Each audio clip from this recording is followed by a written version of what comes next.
Lucia Leonard, thank you so much for talking to RunUltra, and many congratulations on the Moab 240, fifth woman, 28th Yes. overall. Yes. And Exciting. what was supposed to be the third in the Triple Crown, which obviously sadly the middle one, the Tahoe 200, had to be cancelled because of the wildfires. Yeah. But still, you've just done two massive races. So yeah, how are you feeling? How are you recovering? Oh, I feel amazing. Like, just feel so proud and so happy with what I did. My time goal for Moab, I was thinking would be 85 to 90 hours, and I ended up doing just under 83 hours. So I'm like blown away, and that sort of realization that I was going to do that time didn't actually hit until I think it was the second last checkpoint. And then it was like, oh my God, we could actually do this. Because, when you're like 150 miles in, you're like, oh, that's just so unachievable. Like, I'm going so slow. There's no way. I'm just going to get slower. But somehow you manage to, I don't know, you find like your 100th wind of the race. And it is, isn't it? I mean, even just the thought of thinking, well, I was only at 150 miles and I still have so far to go, and I can't even think about that. It's just mind blowing. It is. And, even going into it, I thought, oh, okay, I've done Bigfoot. So essentially, you can do the distance, but that, when you're 75 miles in, that really doesn't fill you with much comfort. You're just like, my God, like I've still got 170 miles to go. Like, how am I going to do this? It's even reaching 200 miles and you've still got 40 to go. Is mentally incredibly tough. And this one was. You must feel hard. The world. No, I do. And you kind of think, oh, I was fifth female, and I think I was probably about 3 hours behind third female. And when you're in hindsight, you're like, I could have found those 3 hours. So, but it's a long time, actually.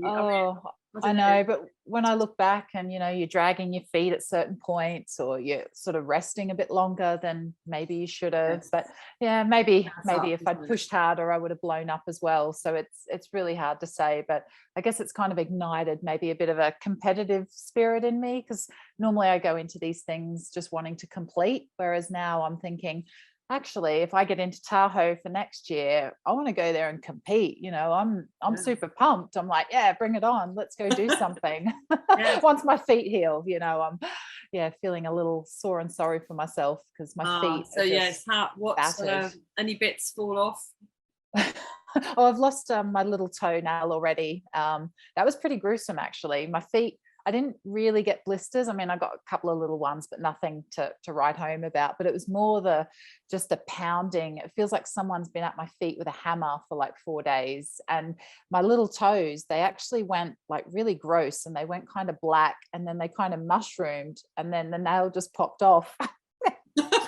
Disgusting. But I'm sure there'll be lots of viewers who love foot chat.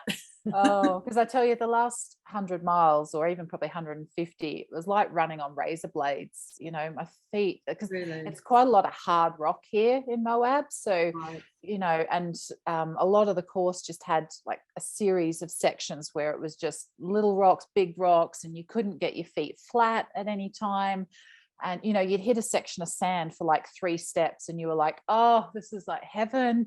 But then you're back on the rocks. And I was taking Tylenol, so paracetamol. And, by the end, that was doing nothing. And I think the last 40 miles, I just said, right, 4 Tylenol down.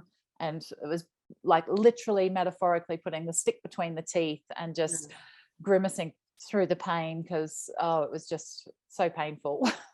Ouch. Gosh. Yeah. You get it done. Yes. Well, you did. A lot of people would have said, but you gritted your teeth through it. What was the snow like? I mean, they said you had some snow up there. Was it was that tough? Well, it was a different race. I mean, it's been such a hot summer, and then Moab's been really lovely and warm. And then leading up to the race, they were like, right, we've got a snow route. There's forecast of rain, and yeah, day one was rain. I guess my inner Brit came out because I was still running in shorts and a shirt, and everyone else is putting on waterproof layers, and I'm just like, no way, I'm going to boil in a bag. So I spent the first day wet, and it wasn't like raining, it was just that kind of constant drizzle all day, and which made it a little hard. Like at the first checkpoint that I could see my crew, so that was like 30 miles in, and I kind of rushed through that, and I kind of forgot to take more electrolytes with me because I was getting cold and I was wet, and I was like, okay, get out of here. And then I realized, oh goodness, I've got like a 60-70 mile section before I see crew again. So I was kind of having to rely on what was at the checkpoints, which I don't like tailwind. So I was having to like drink apple juice and stuff like that instead, because I didn't have my electrolytes with me. So that was a bit of a schoolgirl error. Yes. And maybe that resulted in I had diarrhea as well for probably, I think I met my first pacer I've got my notes here of where it was. So I met him at Indian Creek, so 71 miles in. And as soon as we started, the diarrhea hit. So, and I was with him for 50 miles, bless him, Rob. So he had to put up with me saying, oh, it's happening, we're going to go to the bush. Oh no. Oh no. Oh, that's tough. Yeah. So was that through the lack of electrolytes, do you think? I think it might have been, because I was trying to think what else, I didn't eat anything different. I didn't do anything different. So it just kind of hit me. You almost need them even more because you need to replace the fluids and minerals, don't you? Yeah. So that was a bit of a struggle. And luckily he found service kind of before we got to the point where we would see crew again. And he got a message out saying, we need Imodium and we need a fresh pair of knickers. So oh dear. Okay. Which was a challenge in itself, because the message got relayed to Dion, my husband, and it was like, go into my underwear drawer and get like my granny pants style knickers. Now bear in mind, they're still Victoria's Secrets, just seamless, full brief, not actually granny pants. But he went in there and he's like, oh, there's strings and lacy thongs. And he said, nothing's going to hold anything in. So he sent my girls to the dollar store, and they bought physical granny pants that I had to wear. Unreal. So that became a standing joke of our crew, because I then ran the next whatever miles, 140 miles in granny pants. Oh, that's hilarious. But presumably at least they would have been more comfortable than if you plucked a pair of lacy strings out by mistake. Absolutely. What a vision. I love the idea of he's thinking these aren't going to hold it in. Yeah. That's not how it works. Practical. And they were white too, so it's like, oh my goodness. Oh my goodness. I'm not going to describe what they look like at the end. So you've gone up, so you've gone through the rain, and then through the rain, then gone through a night. I had 3 girls that were crewing me as well. So I had Emily and Kate and Amanda. So they were crewing, and they joined me then the second night. So I had Kate join me, and that's when it started to get pretty cold. It was probably freezing that night, just below. We heard rumors that it had kind of dropped below freezing, and you could even see we had to cross some cattle grids, and they looked kind of sparkly, like, oh, it's like, okay, there's ice on here, we need to be careful. But at that point it was dry, it was a clear night, so it was just putting on the layers. I think I had on about 3 layers at that point, and you still looked just quite one well set of wrapped tops at one stage with a down jacket. And the trail naps were hard then as well. So during the 250 you do have trail naps, so you just basically put your head down on the side of a trail, which during Bigfoot was great because it was warm, so you didn't need any cover. But as it got colder, I had to get out my emergency bivvy and get into that to keep the body warm. But in a way it was kind of a good alarm clock, because after like 9 minutes you're freezing, so you back up and at it again. So and then the last night was below freezing. I mean, I had on 5 top layers, I had on tights and waterproof trousers, and it was freezing. But luckily I finished Monday afternoon, and the storms came Monday night. So Tuesday, all the runners just had loads of snow, and rain and hail, and so the back of the pack really copped it. So yeah, that would have been terrible. How much longer after you are people coming in? So I did just under 83 hours, and the last finisher I think was 115 hours. So it's another day. Wow. Yeah. That's another, gosh, yes. Yeah. And the back of the pack, they're going slower. So it's harder to keep warm. Yes. It's all those things that are just impacting, the whole body temperature situation then. So yeah, really felt for those. We went and saw a few people cross, and I was at the finish line with a blanket wrapped around me and a beanie on, and it was just freezing. Yeah, so I was glad to miss the really bad weather. And actually 3 hours north of here, they'd had another ultra on. I don't know if you saw in the news, but they'd had to rescue 80 runners due to snow blizzards coming in. And I think it was a 50-mile race, so it was a relatively short race, but still they ended up sprint. Miss sprint, and they had to rescue 80 odd runners. Of course, because I had a lot of messages once I turned my phone on saying, "Oh my God, I hope you're not in that snowstorm," and it's like, no. So yeah. Wow. Just amazing. That kind of brings to my mind, it makes me think of the race organization and the checkpoints. Certainly in the latter stages, they must have to be open for such a long time to cover that sort of gap between the first and the last runners, which probably, as you say, can be up to 24, 30 hours apart. Yeah, well, you think the winner, he did it, I think his official time was 54 hours or 55 hours.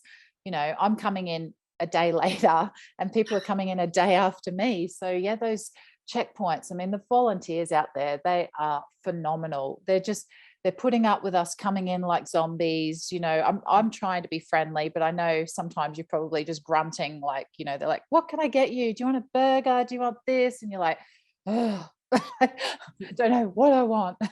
But they get you in a chair, they wrap you in blankets, and they're giving people leg massages, they're taking people's shoes off, they're cleaning our feet, they're they're filling your water bottles, they're tucking you into bed if you want to have a sleep on one of the camp beds, and they're just phenomenal. And they're out there for 4 or 5 days straight, out in the middle of nowhere. They've got no service, it's freezing cold. I mean, hats off to them. They're absolutely phenomenal, because we can't do these things without them being out there.